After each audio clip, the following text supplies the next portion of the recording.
ఓం శ్రీ మాత్రే నమః. Welcome to ప్రసిద్ధ creations. మన ఛానల్ని ఎవరైనా ఫస్ట్ టైం చూస్తున్నట్టయితే తప్పకుండా సబ్స్క్రైబ్ చేసుకోండి. అలాగే పక్కనున్న బెల్ ఐకాన్ని క్లిక్ చేయండి. నా ఫర్దర్ నోటిఫికేషన్స్ వస్తాయి.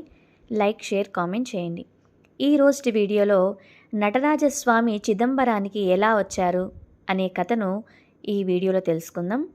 తమిళనాడు రాష్ట్రంలోని చిదంబరం నగరంలో ఉన్న నటరాజస్వామి ఆలయం హిందూ సాంప్రదాయంలో అత్యంత పవిత్రమైన క్షేత్రాల్లో ఒకటి. ఇక్కడ పరమశివుడు ఆనంద తాండవం చేస్తూ దర్శనమిస్తాడు. ఈ క్షేత్రం వెనుక ఉన్న పురాణ కథ చాలా గంభీరమైనది మరియు ఆధ్యాత్మికమైనది.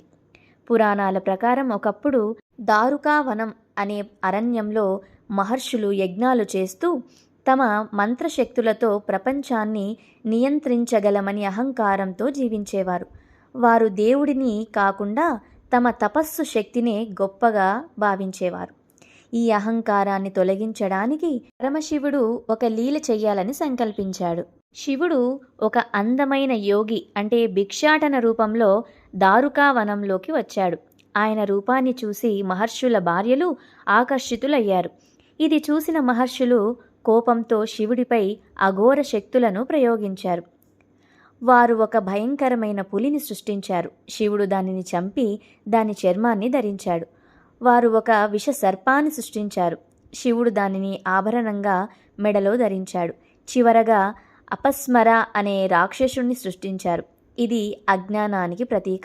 శివుడు అపస్మరుని పాదాల కింద నొక్కి ఆనంద తాండవం చేయడం ప్రారంభించారు. ఆ తాండవం విశ్వ సృష్టి, స్థితి, లయ, తిరోభావం, అనుగ్రహం అనే పంచకృత్యాలకు సూచిక.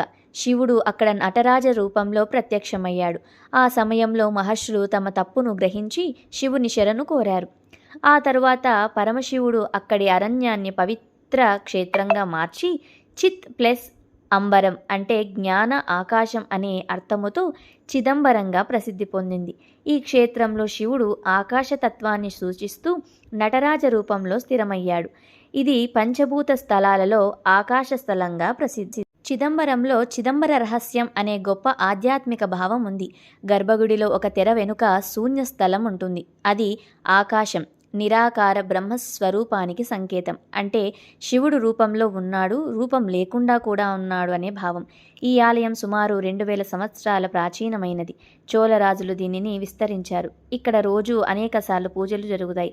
మార్గశిర మాసంలో ఆరుద్ర దర్శనం చాలా ముఖ్యమైన ఉత్సవం. తెలుసుకున్నారు కదా చిదంబర నటరాజస్వామి ఆలయం గురించి. మీకు నచ్చితే తప్పకుండా లైక్, షేర్, కామెంట్ చేయండి. సర్వేజన సుఖినో భవంతు. స్వస్తి.